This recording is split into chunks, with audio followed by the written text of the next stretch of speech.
Welcome friends, स्वागत है आपका आपके अपने यूट्यूब चैनल एग्जाम 5G में। अब वक्त है दोस्तों समझने का। एमपीजीके की यह क्लास नंबर 30 है और आज की इस क्लास में हम मध्य प्रदेश में स्थित समाधि स्थल, स्मारक स्थल, मकबरे और छतरिया, इन चारों वर्ड्स का मतलब एक ही होता है, इनके बारे में पढ़ने वाले हैं। मध्य प्रदेश सामान्य ज्ञान की इस पूरी सीरीज में हम 4000 से अधिक प्रश्नों को कवर करेंगे और सभी के सभी प्रश्न एमसीक्यू के फॉर्मेट में होंगे। तो इससे फायदा क्या होगा कि जिन बच्चों ने एमपीजीके का सिलेबस एक बार पढ़कर फिनिश कर दिया है, वे लोग हमारी इस क्लास को प्रैक्टिस सेट के तौर पर ले सकते हैं। तो जिन बच्चों ने अभी तक एमपीजीके का सिलेबस नहीं पढ़ा हुआ है, उनके लिए मैं प्रश्नों के साथ में कंसेप्ट और डिटेल को डिस्कस करते हुए चलूंगा, ताकि वे नोट्स बना सके और साथ ही यह आइडिया लगा सके कि वे बुक से किस तरह से रीडिंग कर सकते हैं, किस प्रकार के प्रश्नों पर उनको अधिक फोकस करना है। हमारी ये क्लास एमपीपीएससी प्रीलिम्स वाले बच्चों के लिए, एमपी पुलिस की जो बच्चे तैयारी कर रहे हैं उनके लिए, और व्यापम की जो बच्चे तैयारी कर रहे हैं उन सभी के लिए महत्वपूर्ण होने वाली है। हमारी इस क्लास को हमने एमपीपीएससी 2020 के नए सिलेबस, जो कि प्रीलिम्स का सिलेबस है, उसके आधार पर तैयार किया हुआ है। तो आज की क्लास का टॉपिक आप सभी समझ ही गए होंगे। ज्यादा समय न लेते हुए शुरू करते हैं। अच्छा, मैं आपको हर क्लास में, अपनी पिछली क्लासेस से मतलब यह कहता रहता हूँ कि आप नोट्स बनाइए। तो नोट्स आपको किस तरीके से बनाने हैं? जब भी आप यह मेरी क्लास देख रहे हो, सबसे पहला काम तो आपको ये करना है कि पेन और पेपर, है ना, पेन और पेपर ये लेकर बैठना ही बैठना है, ताकि आप नोट्स बना सके। नोट्स बनाना बहुत ही जरूरी है। दूसरी बात, आपको एमपी का मैप अपने सामने रखना है। ठीक है, जैसा कि ये एमपी का मैप आपको इमेज में दिखाया हुआ है।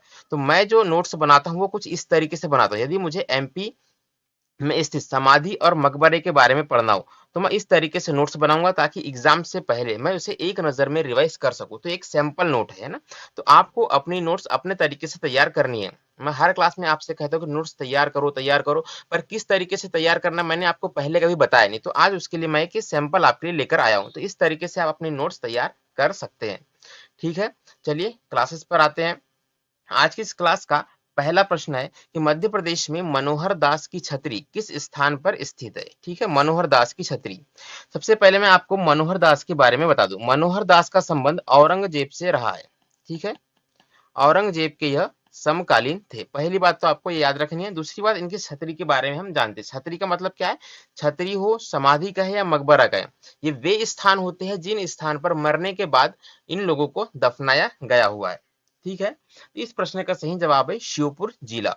ऑप्शन नंबर बी इस सवाल का सही जवाब है। श्योपुर में मनोहर दास की छतरी स्थित है। अगला प्रश्न देखते हैं। मध्य प्रदेश के प्रसिद्ध संगीतज्ञ बैजू बावरा की समाधि किस स्थान पर स्थित है? तो यह प्रश्न बहुत ही महत्वपूर्ण है। इसको आपको नोट्स में लिखना ही लिखना है। बहुत सारे एग्जाम्स में यह प्रश्न आ चुका है। बैजू बावरा की समाधि के बारे में पूछा जा रहा है। तो इस सवाल का सही जवाब जानने से पहले मैं आपको बैजू बावरा के बारे में जानकारी दे दूं। बैजू बावरा ग्वालियर, कहां पर किस स्थान से इनका संबंध है? तो ग्वालियर से इनका संबंध रहा है। ग्वालियर के राजा मान सिंह, किसके? राजा मानसिंह के दरबार में यह दरबारी संगीतज्ञ थे। इतनी बातें आपको इनके बारे में जाननी है। पहली बात, इनका संबंध ग्वालियर से रहा है। दूसरी बात, राजा मानसिंह के दरबार में थे। तीसरी बात, संगीतज्ञ थे। और यह तानसेन के समकालीन थे। किसके समकालीन थे? तानसेन के। तो यह बात आप अतिरिक्त रूप से याद रख सकते हैं।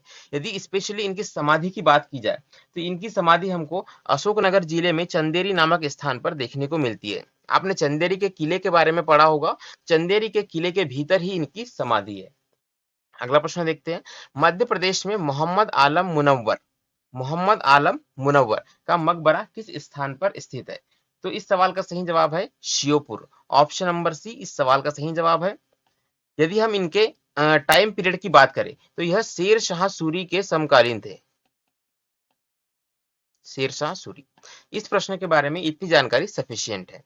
मध्य प्रदेश में हस्सू खां और हद्दू खां का मकबरा किस स्थान पर स्थित है? पहली बात, हमें जानते हैं कि हस्सू खां और हद्दू खां है कौन। तो आपने नाम सुना होगा प्रसिद्ध सरोज वादक अमजद अली खां का। किसका का नाम? अमजद अली खां। यदि आपने इनका नाम नहीं सुना है, तो आप जाकर मेरी पिछली क्लासेस देख सकते हैं। अमजद अली खां एक बहुत ही फेमस भारत के सरोद वादक थे। ठीक है, तो ये इनके रिलेटिव है। अब आप इस सवाल का सही जवाब दे सकते हैं कि इनका संबंध किस स्थान से रहा है, क्योंकि अमजद अली खां का संबंध भी ग्वालियर घराने से रहा है। इस सवाल का सही जवाब क्या हो जाएगा आपका? Option number B, Gwalior. Gwalior में ही हस्सू खां और हद्दू खां इन दोनों की समाधि स्थित है। अगला प्रश्न देखते हैं, मध्य प्रदेश का सबसे बड़ा मकबरा कौन सा है? बहुत ही महत्वपूर्ण प्रश्न है, सबसे बड़े मकबरे के बारे में बात की जा रही है, कहाँ के? मध्य प्रदेश के। तो इस सवाल का सही जवाब है तानसेन का मकबरा। ठीक, तानसेन का मकबरा। अब तानसेन से जुड़े हुए जो प्रश्न एग्जाम में आते हैं मैं आपको उनके बारे में बताता हूँ। पहली बात यह पूछा जाता है कि तानसेन की मृत्यु किस स्थान पर हुई। ठीक है, तानसेन की मृत्यु किस स्थान पर हुई? तो इनकी मृत्यु होती है दोस्तों आगरा में। ठीक, आगरा में इनकी मृत्यु होती है। यदि इनके मकबरे के बारे में पूछा जाए तो इनका मकबरा आपको ग्वालियर में देखने को मिलता है। इनकी दिली इच्छा थी कि जब भी यह मरे किसी भी स्थान पर इंडिया में तो इनको लाकर ग्वालियर में दफनाया जाए, और यह इनकी यह इच्छा पूरी हुई। इनका मकबरा आपको ग्वालियर में देखने को मिलेगा। सन 1585 में इनकी मृत्यु होती है। तो ये सारे फैक्ट्स आप इनके बारे में याद रख सकते हैं। अगला प्रश्न देखते हैं, मध्य प्रदेश में काले सैयद का मकबरा कहाँ पर स्थित है? काले सैयद के मकबरे के बारे में पूछा जा रहा है। तो यह अशोकनगर जिले में स्थित है। बहुत ही मतलब कंफ्यूजिंग प्रश्न है, इंपॉर्टेंट तो नहीं कहूंगा मैं इसे, कंफ्यूजिंग जरूर कहूंगा कि यहाँ पर क्या पूछा जा रहा है कि स्थान है ना। तो इसका इस सवाल का सही जवाब इन ऑप्शन के स्थान पर है श्योपुर, लेकिन ये जिले वाला श्योपुर नहीं है। ये श्योपुर एक गांव का नाम है जो कि अशोकनगर जिले के अंतर्गत आता है। तो इस बात को आपको विशेष रूप से याद रखनी है। काले सैयद खां का मकबरा यदि जिले की बात की जाए तो अशोकनगर जिला, यदि गांव की बात की जाए तो श्योपुर गांव, है ना। ये गांव का नाम है ना कि जिले का। चलिए अगला प्रश्न देखते हैं, मध्य प्रदेश में सर्वाधिक छतरियां कौन से जिले में निर्मित है? यह तो पता होना ही चाहिए जनरल नॉलेज के बेस पे, है ना। कि सबसे अधिक छतरियां, सबसे अधिक समाधियां किस जिले के अंतर्गत बनाई गई है? सबसे अधिक छतरियां हमको अशोकनगर जिले में देखने को मिलती है। राइट, ऑप्शन नंबर सी इस सवाल का सही जवाब है। अगला प्रश्न देखते हैं, निम्नलिखित में से कौन सा मकबरा अशोकनगर जिले में स्थित नहीं है? इसका मतलब क्या है कि यह एक इंफॉर्मेटिव क्वेश्चन है।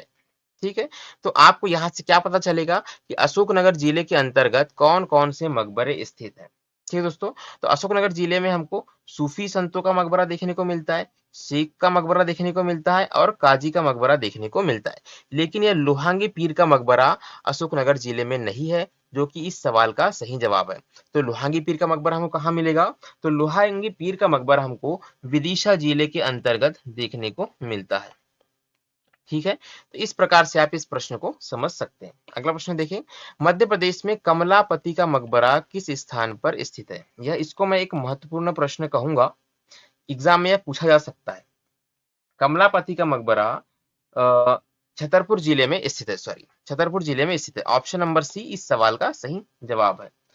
यदि पूछा जाए कमलापति महल के बारे में तो मध्य प्रदेश में कमलापति के नाम से दो क्वेश्चन बन सकते हैं। एक तो है कमलापति का मकबरा जिसका सही जवाब मैंने आपको क्या बताया, छतरपुर जिला। एक एग्जाम में प्रश्न आ सकता है कि कमलापति महल यह किस स्थान पर स्थित है? तो कमलापति महल आपको मध्य प्रदेश के भोपाल के अंदर देखने को मिलता है। ठीक है, दोनों ही अलग अलग प्रश्न है, अलग अलग तरीके से आप इसको याद रखेंगे। एक ही जगह पर लिख लेंगे तो आपको एग्जाम में कंफ्यूजन नहीं होगा, क्योंकि महल के बारे में पूछा जाए तो सही जवाब भोपाल होगा, मकबरे के बारे में पूछा जाए तो सही जवाब छतरपुर होगा। अगला प्रश्न देखते हैं, निम्नलिखित में से कौन सी छतरी दतिया जिले में स्थित नहीं है? इसका मतलब क्या है कि तीन छतरियां ऐसी है जो दतिया जिले के अंतर्गत आती है। आइए उनको देखते हैं। तो राजा परीक्षित की छतरी दतिया जिले में है, जी बिल्कुल है। राजा इंद्रजीत की छतरी दतिया जिले में है, जी बिल्कुल है। और राजा शाहकर्ण की छतरी ये भी आपको दतिया जिले में देखने को मिलेगी। लेकिन बुले सरकार की छतरी ये दतिया जिले में नहीं है, यह मध्य प्रदेश के इंदौर जिले के अंतर्गत आपको देखने को मिलेगी। तो इस प्रकार से ऑप्शन नंबर डी इस सवाल का सही जवाब हो जाएगा।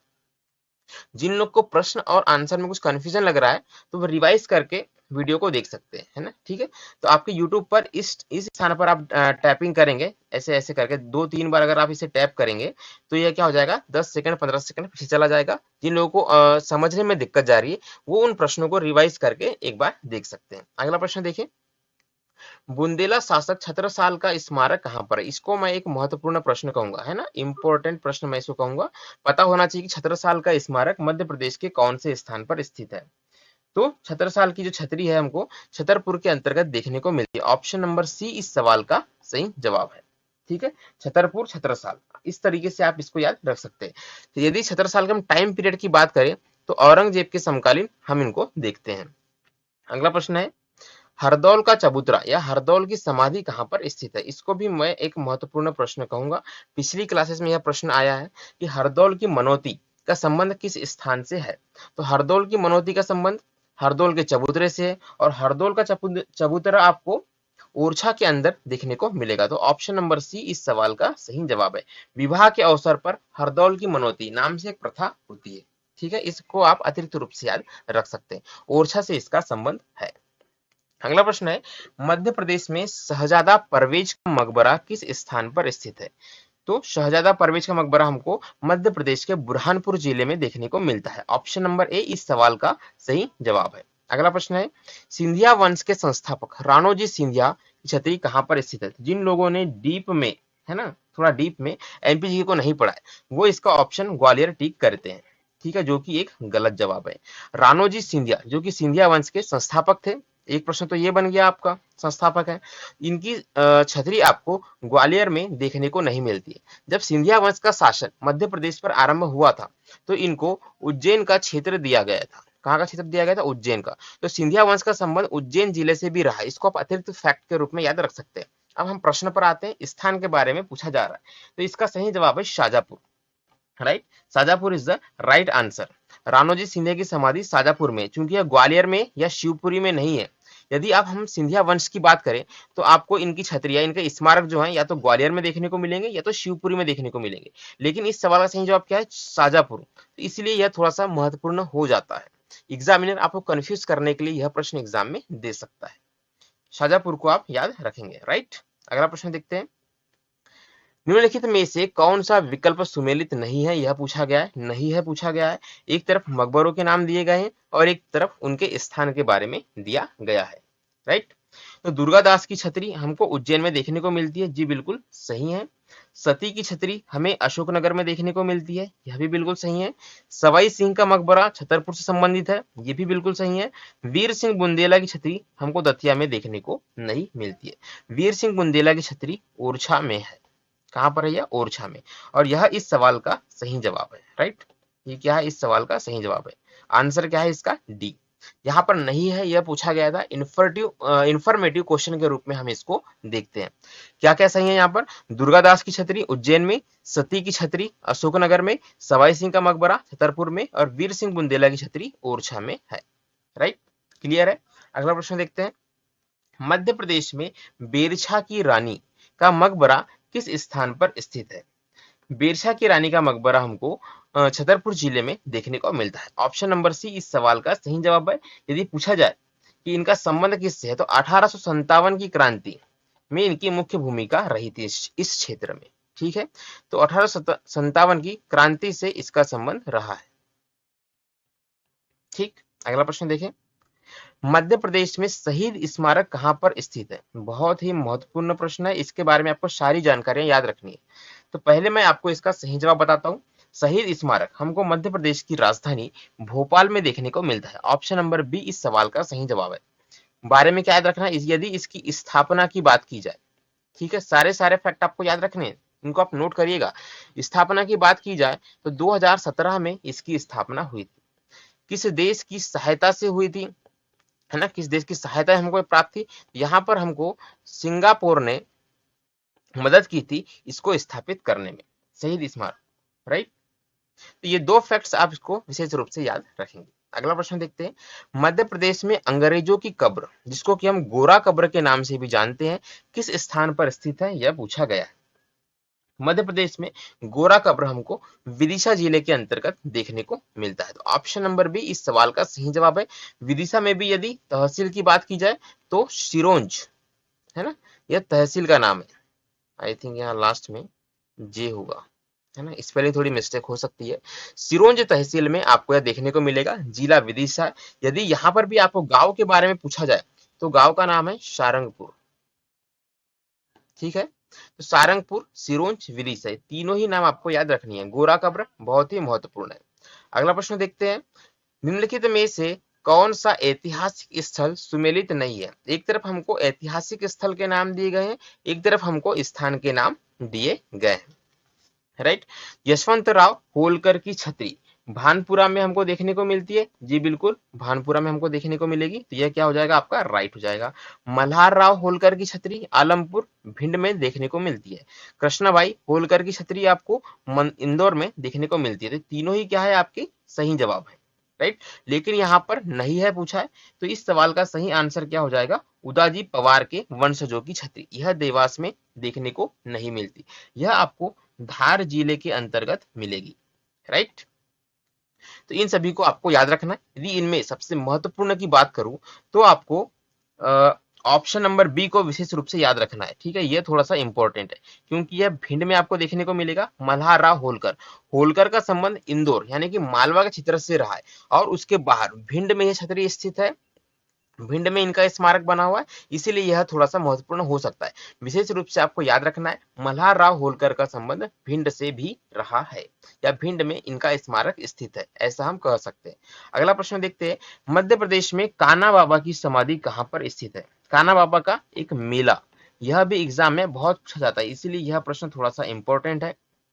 राइट। इस सवाल का सही जवाब है सोडलपुर, है ना। सोडलपुर यहाँ ऑप्शन में है क्या, नहीं है। सोडलपुर जो है यह हरदा जिले के अंतर्गत आता है। ऑप्शन नंबर ए इस सवाल का सही जवाब है। यह एमपीपीएससी में आया हुआ प्रश्न है। ठीक है, आई थिंक 2016 या 17 18 इन तीनों में से किसी ईयर में आया होगा। सोडलपुर वहां पर ऑप्शन था, इसलिए यह मुझे याद आ गया। तो हरदा जिले के अंतर्गत यह हमको देखने को मिलता है, चाहे कान्हा बाबा की समाधि हो या मेला हो, दोनों एक ही स्थान पर स्थित है। अगला प्रश्न देखें, निम्नलिखित में से कौन सा सुमेलित नहीं है पूछा गया है। एक तरफ छतरी दिया हुआ है, एक तरफ स्थान दिए हुए हैं। क्या पूछा गया है, कौन सा सुमेलित नहीं है। इन तीनों चारों चीजों को जैसा मैं आपको बता रहा हूं, है ना, इसी तरीके से आपको एग्जाम में क्वेश्चन को अंडरलाइन करना है। ठीक है, अब यहाँ पूछा जा रहा है शंका जी की छतरी के बारे में। शंका जी की छतरी कहां पर है, राजगढ़ जिले में स्थित है, जी बिल्कुल सही है। भानु टिकैत की छतरी नीमच जिले के अंतर्गत, जी बिल्कुल सही है। तमेरे की छतरी अशोकनगर जिले के अंतर्गत, बिल्कुल सही है। हौज खास गुना में आपको देखने को नहीं मिलेगा। हौज खास जो है यह अशोकनगर, राइट, कहां पर, अशोकनगर, इस स्थान पर आपको यह देखने को मिलेगा। तो ऑप्शन नंबर डी क्या हो जाएगा, इस सवाल के हिसाब से इसका जवाब हो जाएगा।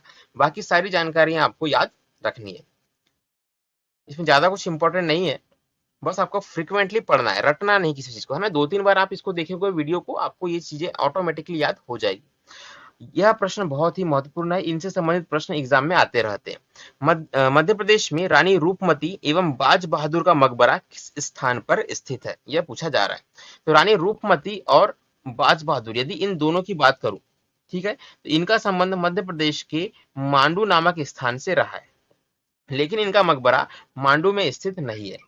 इनका मकबरा हमको सारंगपुर में देखने को मिलता है। ऑप्शन नंबर बी इस सवाल का सही जवाब है। ठीक है, इसलिए महत्वपूर्ण है क्योंकि इनका मकबरा मांडू में नहीं है, इनका संबंध मांडू से रहा है।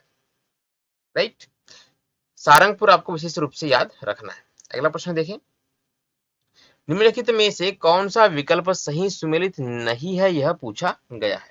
क्या पूछा गया है, कौन सा विकल्प सही सुमेलित नहीं है। यहाँ पर है चकड़ा बावली की छतरियां अशोकनगर में, जी बिल्कुल सही है। आई थिंक इसके 2 ऑप्शन यहाँ छूट गए हैं, वो मिल नहीं रहे, तो आप इनको इंफॉर्मेटिव प्रश्न के रूप से आप इसको याद रख सकते हैं। चकड़ा बावली की छतरियां आपको अशोकनगर में देखने को मिलेगी, बिल्कुल सही स्टेटमेंट है। वैसे ही मुमताज की कब्र आपको बुरहानपुर जिले के अंतर्गत असीरगढ़ नामक किले के आसपास देखने को मिलेगी, यह भी बिल्कुल सही है। तो दोनों के दोनों ही यहाँ पर सही है, सुमिलित नहीं है, इसको भी आप भूल जाइए, है ना। इसको इंफॉर्मेटिव प्रश्न के रूप से आप इसको याद रखिएगा। अगला प्रश्न देखते हैं, मध्य प्रदेश में धूनी वाले बाबा की समाधि किस स्थान पर स्थित है। ये जितने भी बाबाओं से रिलेटेड प्रश्न है ना, यह बहुत ही महत्वपूर्ण है। धूनी वाले बाबा के बारे में पूछा जा रहा है, यह हमको खंडवा जिले के अंतर्गत देखने को मिलता है। ऑप्शन नंबर ए इस सवाल का सही जवाब है। अगला प्रश्न देखते हैं, भेड़ाघाट में, कहां पर, भेड़ाघाट में, भेड़ाघाट कहां पर है, तो यह जबलपुर के पास में आपको देखने को मिलेगा, मध्य प्रदेश के जबलपुर संभाग के अंतर्गत, या जबलपुर शहर के पास में कहें तो भी चलेगा। गौरी शंकर का यहाँ पर एक विख्यात मंदिर है, किस वंश के शासकों के द्वारा यह बनाया गया है, यह पूछा गया है। तो आपको पता होगा कि जबलपुर का संबंध कलचुरी वंश से बहुत लंबे समय तक रहा है, तो यह मंदिर इनके ही द्वारा बनाया गया था। ऑप्शन नंबर सी इस सवाल का सही जवाब है। यदि सन के बारे में पूछा जाए तो 1156 के आसपास इसको बनाया गया है। अगला प्रश्न देखते हैं, मध्य प्रदेश में कालका देवी का मंदिर किसने बनवाया? किसने बनवाया यह पूछा गया। एग्जाम में यह भी प्रश्न आता है, कालका देवी का मंदिर किस स्थान पर स्थित है? सही जवाब क्या हो जाएगा इसका? धार। धार जिले में कालका देवी का मंदिर है और इसको परमार नरेश मुंज के द्वारा बनाया गया था। ऑप्शन नंबर सी इस सवाल का सही जवाब हो जाएगा। अगला प्रश्न है, अमरकंटक के 24 मंदिर किस शासक ने बनवाए थे? तो अमरकंटक में क्या है? 24 मंदिर है। एक तो हमको जानकारी ये मिली, और बनवाया किसने था? तो यह भी कलचुरी वंश के शासकों के द्वारा बनवाया गया था। ऑप्शन नंबर सी इस सवाल का सही जवाब है। अगला प्रश्न है, ओमकारेश्वर और उज्जैन में क्या समानता है? देखिए कि थोड़ा सा घुमा फिरा कर यह प्रश्न पूछा गया है। ओमकारेश्वर में और उज्जैन में क्या समानता है, क्या है, यह पूछा जाएगा। तो दोनों ही नर्मदा के किनारे पर है? जी नहीं, ओमकारेश्वर आपको नर्मदा के किनारे पर देखने को मिलेगा, लेकिन उज्जैन जो है ये नर्मदा के किनारे नहीं है, यह शिप्रा नदी के किनारे है। अभी अंग्रेजी में कुछ समझ नहीं आ रहा है। क्षिप्रा नदी के आपको किनारे में देखने को मिलेगा। यह कहाँ मिलेगा आपको? नर्मदा नदी के किनारे। दोनों में ज्योतिर्लिंग है? जी बिल्कुल सही है, दोनों में ही ज्योतिर्लिंग है। राइट। इंदौर से दोनों ही 60 किलोमीटर की दूरी पर है? तो नहीं, ओमकारेश्वर थोड़ा दूर है, उज्जैन थोड़ा सा नजदीक है। तो ऑप्शन नंबर बी इस सवाल का सही जवाब है, दोनों में ही ज्योतिर्लिंग स्थित है। राइट।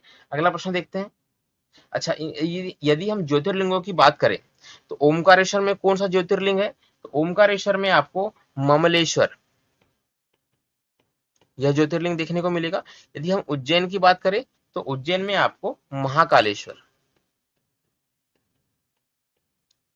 ये दोनों ज्योतिर्लिंग आपको दोनों अलग अलग स्थानों पर देखने को मिलेंगे। अगला प्रश्न देखते हैं, मध्य प्रदेश के किस स्थान पर शंकराचार्य की गुफाएं हैं? यानी कि शंकराचार्य ने किस स्थान पर बैठकर तपस्या की थी, बेसिकली यह पूछा जा रहा है। इनकी गुफाएं हमको ओमकारेश्वर खंडवा में देखने को मिलती है। ओमकारेश्वर खंडवा में। ऑप्शन नंबर ए इस सवाल का सही जवाब है। महत्वपूर्ण प्रश्न है, याद रखिएगा। अगला प्रश्न है कि मध्य प्रदेश में वह कौन सा स्थान है जहां ब्रह्मा विष्णु महेश ने बाल अवतार लिया था? तो इन्होंने चित्रकूट नामक स्थान पर बाल अवतार लिया था। ऑप्शन नंबर सी क्या हो जाएगा? इस सवाल का सही जवाब हो जाएगा। कहां पर लिया था? सती अनुसुईया के आश्रम में। राइट। यह भी एग्जाम में पूछा जा सकता है कि सती अनुसुईया का आश्रम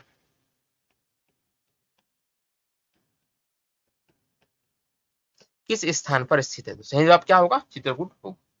अगला प्रश्न है, चतुर्भुज मंदिर का निर्माण 17वीं शताब्दी में किसने करवाया था? चतुर्भुज मंदिर, पहली बात तो यह मंदिर किस स्थान पर स्थित है? चतुर्भुज मंदिर हमको ओरछा में देखने को मिलता है। अब आप इस सवाल का सही जवाब दे सकते हैं। यार मेरे से ना स्पेलिंग मिस्टेक बहुत हो जाती है। राइट। ओरछा में आपको देखने को मिलेगा। इसका निर्माण करवाया गया था वीर सिंह जुदेव बुंदेला के द्वारा। ऑप्शन नंबर सी इस सवाल का क्या है? सही जवाब है। अगला प्रश्न है, सरीपुत्र और महामुगलायन बहुत ही महत्वपूर्ण है ना, इसको आपको इंपॉर्टेंट रूप से याद रखना है। आजकल बहुत पूछा जा रहा है यह प्रश्न एग्जाम में। सरीपुत्र और महामुगलायन इनके अस्थि अवशेष कांच की मंजूषा में किस स्थान पर स्थित है, यह पूछा गया है। तो यह आपको सांची के स्तूप में ही देखने को मिलेगा। यदि आप सांची के स्तूप के भ्रमण पर गए हो तो वहां पर आपको बाजू में एक बिल्डिंग बनी हुई है, वहां पर आपको एक कांच के बॉक्स के अंदर में इनके अस्थि के अवशेष देखने को मिल जाते हैं। राइट। यदि पूछा जाए किस जिले के अंतर्गत सांची आता है, तो सांची आपको रायसेन जिले के अंतर्गत देखने को मिलेगा। ना ही यह भोपाल में जिले के अंतर्गत है, ना ही विदिशा जिले के अंतर्गत है ना, इसमें थोड़ा सा लोग कंफ्यूज रहते हैं। तो यह आपको रायसेन जिले के अंतर्गत देखने को मिलता है। अगला प्रश्न है, किस जिले में जैनियों का यानी कि जैन धर्मावलंबियों का पवित्र तीर्थ स्थल मुक्तागिरी स्थित है? मैंने आपके को अपनी पिछली क्लासेस में वो सभी के सभी जैन स्थल जो कि महत्वपूर्ण है और मध्य प्रदेश में स्थित है एक लाइन से नोट करवाए थे। यदि किसी को याद हो तो सारे जैन स्थलों का नाम उनके जिले के साथ में आप कमेंट बॉक्स में मुझे कमेंट करके बताइए। यदि आपको नहीं पता है तो पिछली क्लासेस जाकर आप देख सकते हैं। तो मुक्तागिरी जो है आपको बैतूल जिले में देखने को मिलेगा। ऑप्शन नंबर ए इस सवाल का सही जवाब है। राइट। अगला प्रश्न देखते हैं, भगवान आदिनाथ किससे इनका संबंध है? तो जैन धर्म से ही इनका संबंध है, पहली बात। दूसरी बात, इनकी एक 72 फीट ऊंची खड़गासन प्रतिमा है, किस स्थान पर स्थित है यह पूछा जा रहा है। तो यह आपको 52 गजा के नाम से बड़वानी नामक जिले में देखने को मिलेगी। यहाँ दोनों ही ऑप्शन है यार, राइट। 52 गजा और बड़वानी थोड़ा सा कंफ्यूजन है ना, दोनों ही सही है। ये 52 गजा जो है बड़वानी जिले के अंतर्गत ही आता है। तो यदि हम स्थान की बात करें तो इसका जो सही आंसर हो जाएगा ऑप्शन नंबर बी, इस सवाल का सही जवाब हो जाएगा, क्योंकि ये एग्जैक्ट प्लेस है। ठीक है, बड़वानी जिला है, 52 गजा यहाँ पर स्थान है। अगला प्रश्न देखते हैं। यदि इस प्रश्न की बात करें तो बी आंसर होगा। ठीक है, वैसे दोनों ही आंसर यहाँ पर ठीक है। खजुराहो के मंदिर कितने समूहों में बटे हुए हैं, यह पूछा जा रहा है। यह भी एग्जाम में पूछा जा सकता है कंफ्यूज करने के लिए, है ना। तो जितने भी मंदिर खजुराहो में बने हुए सभी को 3 समूहों के अंतर्गत बांटा गया है। ऑप्शन नंबर सी इस सवाल का सही जवाब है। कौन कौन से 3 समूह? तो एक होता है आपका यहाँ पर पश्चिमी समूह, राइट, हो गया। दूसरे समूह को हम कहते हैं पूर्वी समूह, और तीसरे समूह को हम कहते हैं दक्षिणी समूह। तो आपको क्या करना है, पूरब पश्चिम, यहाँ पर उत्तर नहीं है, तो आपको क्या याद रखना है कि उत्तर दिशा में एक भी मंदिर स्थित नहीं है। यहाँ पे याद रखेंगे खजुराहो के मंदिर आपको कौन से समूह में बांटे गए, इजीली आपको याद हो जाएगा। अगला प्रश्न देखते हैं। सोनागिरी किस जिले में स्थित है? देखिए, आपको मैंने कहा था कि जैन धर्म से संबंधित जितने भी गिरी नामक स्थान है, यह किस जिले में है आपको याद रखना है। कमेंट बॉक्स में जरूर बताइए। नहीं पता है तो पिछली वीडियो से आप जाकर हमारी देख सकते हैं। यह आपको दतिया जिले के अंतर्गत देखने को मिलेगा। ऑप्शन नंबर सी इस सवाल का सही जवाब है। यहाँ पर जैन धर्म के लगभग 52 मंदिरों का निर्माण किया गया है। अगला प्रश्न देखते हैं। भगवान बाहुबली की 27 फीट ऊंची खड़गासन प्रतिमा किस स्थान पर स्थित है? राइट, तो यह आपको इंदौर के अंतर्गत देखने को मिलेगी। और इंदौर में कहां पर देखने को मिलेगी? तो गोमतगिरी। यह किस जिले के अंतर्गत आता है? इंदौर जिले के अंतर्गत आता है। तो ऑप्शन नंबर बी इस सवाल का सही जवाब हो जाएगा। यदि 27 फीट ऊंची प्रतिमा के बारे में पूछा जाए तो गोमतगिरी। यदि 72 फीट ऊंची प्रतिमा के बारे में पूछा जाए तो है क्या आएगा? 52 गजा। ठीक है, अगला प्रश्न देखते हैं। पीताम्बरा पीठ किस स्थान पर स्थित है? पीताम्बरा पीठ आपको दतिया जिले में देखने को मिलता है। ऑप्शन नंबर सी इस सवाल का सही जवाब है। अगला प्रश्न है। वराह की विशाल प्रतिमा किस गुफा में हमको देखने को मिलेगी? वराह की प्रतिमा के बारे में पूछा जा रहा है, तो यह आपको उदयगिरी की गुफाओं में देखने को मिलेगा। ऑप्शन नंबर ए इस सवाल का सही जवाब है। यदि यह पूछा जाए कि उदयगिरी की गुफाएं किस जिले के अंतर्गत आती है ना, एग्जाम में यह प्रश्न भी आता है, तो यह आपको विदिशा जिले में देखने को मिलेगी। और विदिशा जिले में जो उदयगिरी की गुफाएं हैं, इनको पहले, यानी कि पहले प्राचीन समय में नीचयगिरी, इस नाम को भी आप याद रखेंगे, नीचयगिरी इस नाम से भी जाना जाता था। अगला प्रश्न देखेंगे। ठीक है, अगला प्रश्न देखते हैं। सुविख्यात महाकालेश्वर का मंदिर कहाँ पर स्थित है? तो महाकालेश्वर का मंदिर आपको कौन नहीं जानता है? यह आपको उज्जैन जिले के अंतर्गत देखने को मिलेगा। ऑप्शन नंबर सी इस सवाल का सही जवाब है। यहाँ पर एक शिवलिंग है जिनको कि हम महाकालेश्वर शिवलिंग के नाम से जानते हैं, जो कि इंडिया में स्थित 12 ज्योतिर्लिंगों में से एक है। अगला प्रश्न देखते हैं। मध्य प्रदेश के किस दुर्ग में लक्ष्मी नारायण का मंदिर स्थित है? लक्ष्मी नारायण के मंदिर के बारे में पूछा जा रहा है, तो यह आपको बांधवगढ़ जिले के अंतर्गत देखने को मिलेगा। बांधवगढ़ जिले के अंतर्गत यह आपको देखने को मिलेगा। ठीक है, हाँ बेटा कर दो, जाओ। अगला प्रश्न देखते हैं। संदीपनी आश्रम यह किस स्थान पर स्थित है? तो संदीपनी आश्रम हमको मध्य प्रदेश के उज्जैन के अंतर्गत ही देखने को मिलता है। ऑप्शन नंबर ए इस सवाल का सही जवाब है। संदीपनी आश्रम वही आश्रम है जहां पर भगवान श्री कृष्ण ने अपने बाल रूप में ट्रेनिंग ली थी, कह सकते हैं, है ना, शिक्षा प्राप्त की थी, ऐसा कहे ना, थोड़ा सही रहेगा हिंदी में। अगला प्रश्न देखिए। मध्य प्रदेश में भारत का एकमात्र स्थान जहां पर संयुक्त शिवलिंग है, किस बारे में बात की जा रही है? संयुक्त शिवलिंग के बारे में बात की जा रही है। यह प्रश्न बहुत ही इंपॉर्टेंट है, क्योंकि यह भारत का एकमात्र संयुक्त शिवलिंग है। 12 ज्योतिर्लिंग है, उनमें से सिर्फ एक ऐसा है जो कि संयुक्त नाम से है। यह संयुक्त है, 2 शिवलिंग को जुड़कर यह बना हुआ है। तो इस सवाल का सही जवाब है ओमकारेश्वर का शिवलिंग। ऑप्शन नंबर बी इस सवाल का सही जवाब हो जाता है। अगला प्रश्न देखें। मध्य प्रदेश में 52 गजा क्यों प्रसिद्ध है? यह प्रश्न तो रिपीटेड हो गया, अभी कुछ देर पहले आया था। 52 गजा नामक स्थान पर भगवान आदिनाथ की 72 फुट ऊंची प्रतिमा है, जो कि बड़वानी जिले के अंतर्गत आती है। तो ऑप्शन नंबर ए इस सवाल का सही जवाब हो जाएगा। राइट है ना, राइट ना जी, बिल्कुल राइट। मध्य प्रदेश में दादाजी दरबार यह किस स्थान से संबंध रखता है, यह पूछा गया है। तो दादाजी दरबार का संबंध मध्य प्रदेश के खंडवा जिले से रहा है। ऑप्शन नंबर ए इस सवाल का सही जवाब है। यहीं पर दादाजी की समाधि नाम से एक स्थान भी है। दादाजी का दरबार का है या दादाजी की समाधि का है, दोनों एक ही बात होगी। अगला प्रश्न है, मध्य प्रदेश में भास्कर मंदिर कहाँ पर स्थित है। भास्कर मंदिर को हम सूर्य मंदिर के नाम से भी जानते हैं। ठीक है, हिंदी में सूर्य का ही पर्यायवाची होता है भास्कर। राइट, इस सवाल का सही जवाब है दतिया। यदि दतिया में भी स्थान का नाम पूछा जाए तो यह बालाजी नामक स्थान पर आपको देखने को मिलेगा। ठीक है, कहां पर आपको मिलेगा, दतिया में बालाजी नामक स्थान पर। इसी स्थान पर यानी कि बालाजी नामक स्थान पर आदि शंकराचार्य के द्वारा सूर्य यंत्र स्थापित किया गया है। ठीक है, इसको आप अतिरिक्त फैक्ट के रूप में याद रख सकते हैं। अगला प्रश्न देखिए, बड़े बाबा का मंदिर कहां पर स्थित है। बड़े बाबा का मंदिर आपको जैन धर्म से संबंधित है, पहली बात तो आपको याद रखनी है, और यह आपको कुंडलगिरी में देखने को मिलेगा। ऑप्शन नंबर बी इस सवाल का सही जवाब है। अगला प्रश्न देखिए, चतुर्भुज मंदिर, रामलला मंदिर और लक्ष्मी नारायण मंदिर मध्य प्रदेश के किस किले के अंतर्गत आते हैं, यह पूछा गया है। जैसा कि आपको पता होगा कि ओरछा। ठीक है, इस सवाल का सही जवाब क्या हो जाएगा, ओरछा। राइट, तो ये आपको रामलला मंदिर यहाँ पर आपको विशेष रूप से देखने को आपको मिलता है। यदि आपको एक यह भी याद होगा तो आप इस प्रश्न का सही जवाब आप दे सकते हैं। बाकी ये तीनों के तीनों मंदिर ही ओरछा दुर्ग के अंतर्गत ही आपको देखने को मिलेंगे। अगला प्रश्न है, मध्य प्रदेश के खजुराहो के मंदिर को बनाने वाले राजा किस परिवार से संबंधित है।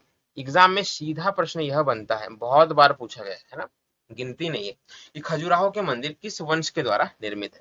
इस सवाल का सही जवाब क्या है, चंदेल वंश के द्वारा। ऑप्शन नंबर बी इस सवाल का सही जवाब है।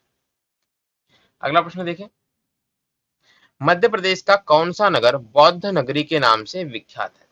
तो मध्य प्रदेश में सांची का स्तूप कहां पर स्थित है, सांची में स्थित है, रायसेन में स्थित है, तो इसको ही हम बौद्ध नगरी के नाम से जानते हैं। ऑप्शन नंबर ए इस सवाल का सही जवाब हो जाएगा।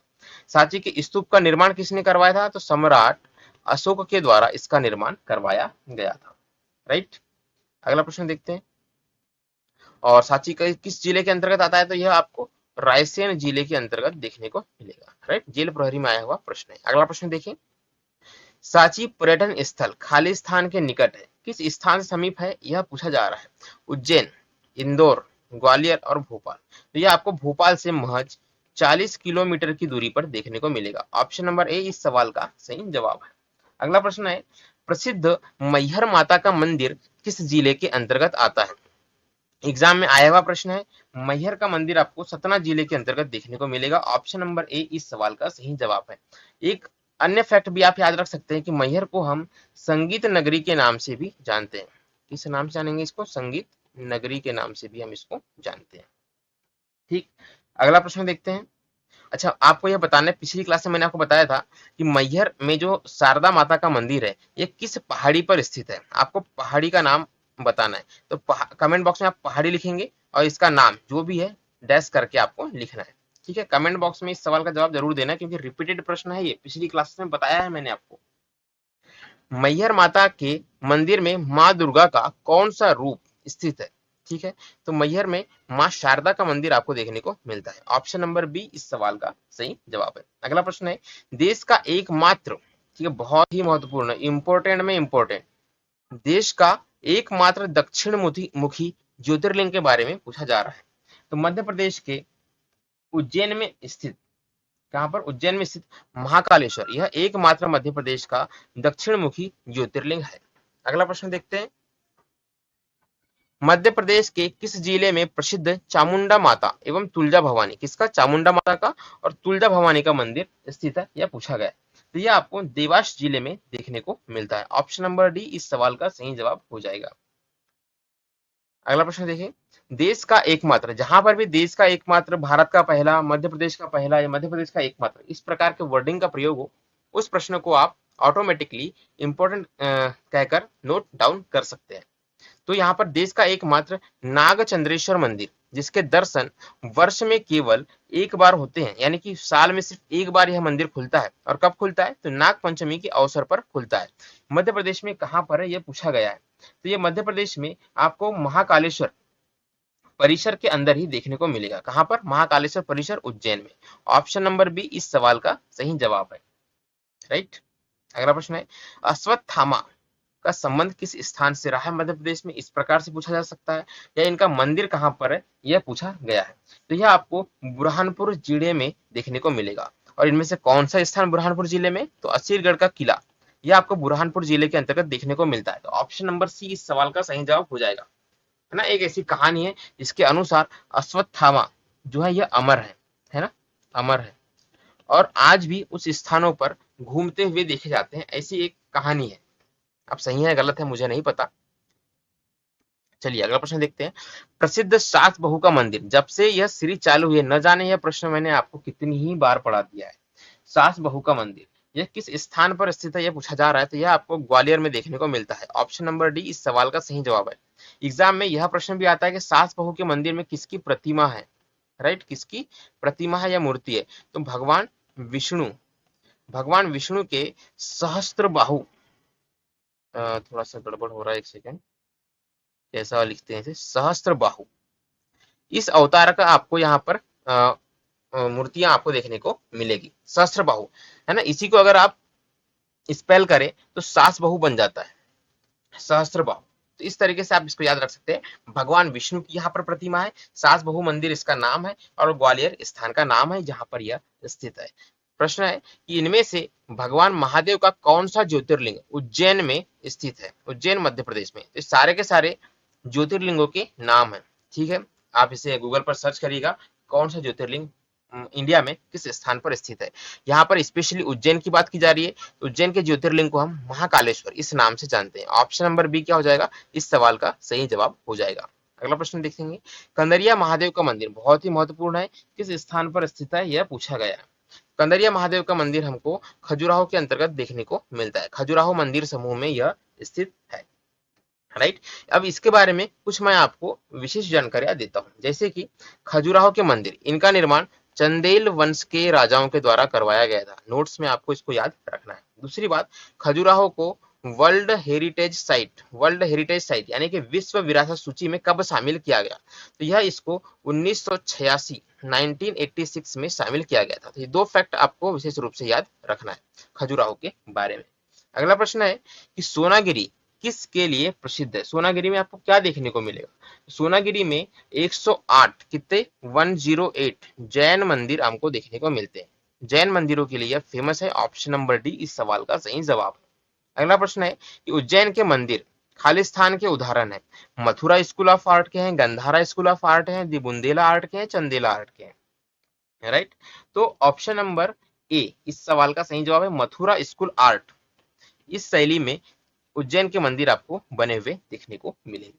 अगला प्रश्न है खजुराहो के मतलब खजुराहो किस लिए प्रसिद्ध है यह पूछा गया है। खजुराहो क्यों प्रसिद्ध है? हिंदू और जैन मंदिर, जी हाँ, दोनों ही देखने को मिलते हैं। विदेशी वास्तुकला आपको देखने को मिलती है खजुराहो में, और विश्व प्रसिद्ध नृत्य महोत्सव खजुराहो में होता है। तो सारे के सारे ही सही है। तो ऑप्शन नंबर डी क्या हो जाएगा? इस सवाल का सही जवाब हो जाएगा। अगला प्रश्न देखिए, निम्नलिखित में से किस जिले में मुक्तागिरी नामक प्रसिद्ध स्थान है? रिपीटेड प्रश्न है, अभी तो आप इसको बता ही सकते हैं कि यह आपको दतिया के अंतर्गत देखने को मिलता है। दतिया है? नहीं है, सॉरी, दतिया में नहीं है, दतिया में सोनागिरी है। मुक्तागिरी आपको बैतूल में देखने को मिलेगा। मैं थोड़ा सा कंफ्यूज हो गया था। ऑप्शन नंबर ए इस सवाल का सही जवाब है, मुक्तागिरी बैतूल। राइट, और जो मैंने अभी दतिया कहा, दतिया में आपको सोनागिरी देखने को मिलेगा। कभी कभार गलतियां हो जाती हैं बोलने में, ठीक है। कमेंट बॉक्स में बता दीजिएगा अगर मैं कुछ गलती करता हूं तो उससे मैं अपने नेक्स्ट वीडियो में थोड़ा सुधार दिया करूंगा। ठीक है, सोनागिरी दतिया में, मुक्तागिरी बैतूल में।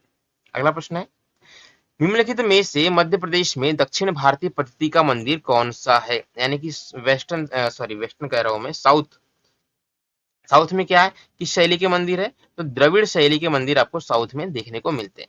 तो द्रविड़ शैली का एकमात्र मंदिर जो कि उत्तर भारत में स्थित है वह कौन सा है, यह पूछा जा रहा है बेसिकली।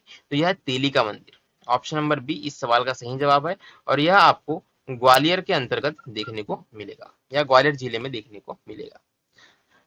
मध्य प्रदेश में कौन सा गुप्तकालीन मंदिर है? गुप्तकालीन मंदिर के बारे में पूछा जा रहा है। तो भूमरा शिव मंदिर गुप्त काल का है, जी हाँ बिल्कुल सही है। तिगवा का विष्णु मंदिर बिल्कुल सही है। लचना कुठार का पार्वती मंदिर बिल्कुल सही है। यह भी रिपीटेड प्रश्न है, पिछली क्लास से मैंने आपको बता चुका है। सारे के सारे ही सही हैं, तो इसका आंसर क्या हो जाएगा? उपरोक्त सभी गुप्त काल के ही बने हुए मंदिर है। अगला प्रश्न है कि मध्य प्रदेश में संदीपनी आश्रम किस स्थान पर स्थित है? रिपीटेड है। संदीपनी आश्रम हमको उज्जैन के अंदर देखने को मिलता है। ऑप्शन नंबर ए इस सवाल का सही जवाब हो जाएगा। निम्न में से पीताम्बरा पीठ किस स्थान पर स्थित है? तो पीताम्बरा पीठ आपको दतिया जिले में देखने को मिलेगा। ऑप्शन नंबर बी इस सवाल का सही जवाब हो जाएगा। राइट।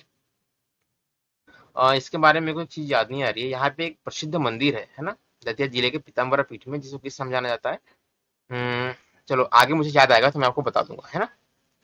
निम्नलिखित में से किस स्तूप में महात्मा बुद्ध के दो शिष्य, जिसका नाम क्या है, सरिपुत्र और महामोगलाय, उनकी अस्थियां कहां पर रखी हुई? तो मैंने आपको बताया था कहां पर, सांची में रखी हुई है। दोनों के नाम आपको याद रखने, सरिपुत्र और महामोगलाय। रिपीटेड है इसलिए मैं यहाँ पर लिख नहीं रहा हूं। अगला प्रश्न है कि बाबा शहाबुद्दीन औलिया की मजार कहां पर स्थित है? यहाँ पर बाबा शहाबुद्दीन ही लिखा हुआ है, औलिया नहीं लिखा हुआ है। यह शहाबुद्दीन औलिया के उर्स की बात करें या मजार की बात करें, इस नाम से यह प्रश्न आते हैं। तो यह आपको मध्य प्रदेश के नीमच जिले के अंतर्गत देखने को मिलेगा। ऑप्शन नंबर ए इस सवाल का सही जवाब है। बेसिकली यह कौन थे? तो यह एक सूफी संत थे। अगला प्रश्न, भारत का पहला, ठीक है महत्वपूर्ण हो गया, भारत का पहला वर्ड आया तो रामायण कला संग्रहालय कहां पर स्थित है? बहुत सारे एग्जाम में पूछा गया है। तो रामायण कला संग्रहालय, ठीक है, किस बारे में बात कर रहे हैं हम? रामायण कला संग्रहालय के बारे में। तो इसकी स्थापना हुई थी, डेट के साथ आपको याद रखना है, 15 नहीं 17 अप्रैल 2005 में, 2005 में इसकी स्थापना हुई थी। कहां पर हुई थी? तो ओरछा मध्य प्रदेश के अंदर में हुई थी। ऑप्शन नंबर डी इस सवाल का सही जवाब है। और शायद ये विश्व का पहला इस तरीके का पारंपरिक कलाओं का संग्रहालय है। लाट की मस्जिद कहां पर स्थित है, यह पूछा गया है। तो लाट की मस्जिद हमको धार जिले में देखने को मिलती है। ऑप्शन नंबर बी इस सवाल का सही जवाब है। अगला प्रश्न है, मंदिरों का बटेश्वर समूह खालिस्तान में स्थित है, यानी किस स्थान पर स्थित है, यह पूछा गया है। तो बटेश्वर समूह का संबंध मध्य प्रदेश के मुरैना जिले से है। तो ऑप्शन नंबर ए इस सवाल का सही जवाब है। यहाँ 200 के लगभग प्राचीन मंदिर स्थित है। अगला प्रश्न है कि बड़ा महादेव और छोटा महादेव, थोड़ा सा कंफ्यूजिंग है दोनों वर्ड, है ना। बड़ा महादेव और छोटा महादेव मंदिर किस स्थान पर स्थित है, यह पूछा जा रहा है। तो यह हमको नरसिंहगढ़ के अंतर्गत देखने को मिलेंगे। नरसिंहगढ़ जो कि मध्य प्रदेश के राजगढ़, है ना, राजगढ़ जिले के अंतर्गत आता है। ऑप्शन नंबर सी इस सवाल का सही जवाब है। और एक छोटा महादेव और बड़ा महादेव अलग है, जो कि आपको कहां पर देखने को मिलेगा? पंचमढ़ी में आपको देखने को मिलेगा। यह एक अलग चीज है, ठीक है। तो दो इसके सही जवाब हो सकते हैं, नरसिंहगढ़ और पचमढ़ी। बटेश्वर मंदिरों का समूह खालिस्तान में स्थित है, यह मैंने आपको अभी बताया, यह आपको मुरैना के समीप देखने को मिलता है। ऑप्शन नंबर बी इस सवाल का सही जवाब है। पटवारी की परीक्षा में यह आया हुआ प्रश्न है। दमोह जिले में स्थित जागेश्वर नाथ का मंदिर, जागेश्वर नाथ का मंदिर कहां पर है? तो दमोह जिले में, ठीक है। और दमोह जिले में भी कहां पर है, यह पूछा गया है। तो यह आपको बांदकपुर में देखने को मिलता है। ऑप्शन नंबर ए इस सवाल का सही जवाब है। मुरैना जिले के सूर्य मंदिर, ठीक है, सूर्य मंदिर, यह एक महत्वपूर्ण प्रश्न है, इसको आपको नोट्स में लिखना ही लिखना है। सूर्य मंदिर कहां पर है? मुरैना जिले में। अब मुरैना जिले में कहां पर स्थित है, स्थान का नाम पूछा जा रहा था, एती नामक स्थान पर यह आपको देखने को मिलेगा। ऑप्शन नंबर ए इस सवाल का सही जवाब है। उमरिया मंदिरों में नक्काशियां किसके समान की गई है, यह पूछा जा रहा है। उमरिया में एक मंदिर है जो खजुराहो के मंदिरों को कॉपी करके बनाया गया है, ठीक है। तो ऑप्शन नंबर ए क्या हो जाएगा? इस सवाल का सही जवाब हो जाएगा। कॉपी करने लायक क्या है? मंदिरों की बात करें तो हमारे पास खजुराहो ही है जिसको हम कॉपी कर सकते हैं। राहेली का सूर्य मंदिर बहुत ही महत्वपूर्ण प्रश्न है, इसको भी आपको इंपॉर्टेंट करके याद रखना है, एग्जाम में बहुत बार आ चुका है। यहाँ एक ही लिखा हुआ है लेकिन बहुत ही बार पूछा गया है। राहेली का सूर्य मंदिर, इस स्थान का नाम पूछा जा रहा है। तो ये आपको सागर जिले के अंतर्गत देखने को मिलेगा। ऑप्शन नंबर बी इस सवाल का सही जवाब है। राहेली एक तहसील का नाम है, ठीक है, सागर जिले। तो इस प्रकार हमारी आज की क्लास समाप्त होती है। हमने अपने इस YouTube चैनल के लिए 1000 सब्सक्राइबर का टारगेट रखा हुआ है, जिसके पूरा होने पर MPPSC मेंस का कोर्स लॉन्च होने वाला है, राइट। और जिसमें कि हम 3 सब्जेक्ट को पूरे कवर करेंगे। अब न जाने यह आप कब सपोर्ट करते हैं और ये टारगेट कब पूरा होता है। Let's wait and watch. यदि वीडियो अच्छा लगा हो, क्लास अच्छी लगी हो तो लाइक करें, शेयर करें, सब्सक्राइब करें। आप टेलीग्राम पर हमारे साथ जुड़ सकते हैं। यह हमारे टेलीग्राम चैनल को आप जाकर सर्च ऑप्शन में जाकर, टेलीग्राम में सर्च ऑप्शन में जाए, इस नाम से आप सर्च करें, आपको हमारा चैनल देखने को मिलेगा। जाकर आप उसे ज्वाइन कर सकते हैं, जहां पर मैं डेली के करंट अफेयर्स शेयर करता हूं और जो भी हमारी वीडियोस आती है उनकी पीपीटीज वहां पर मैं शेयर करता हूं, ताकि आप आगे के समय में हमारी इस क्लास को देखने के बाद उसे प्रैक्टिस कर सकें कि आपको कितना याद हुआ है, कितना छूट गया है। ठीक है, तो उस पीपीटी को भी आप डाउनलोड कर सकते हैं। आज का हमारा वीडियो देखने के लिए आप सभी का बहुत बहुत धन्यवाद।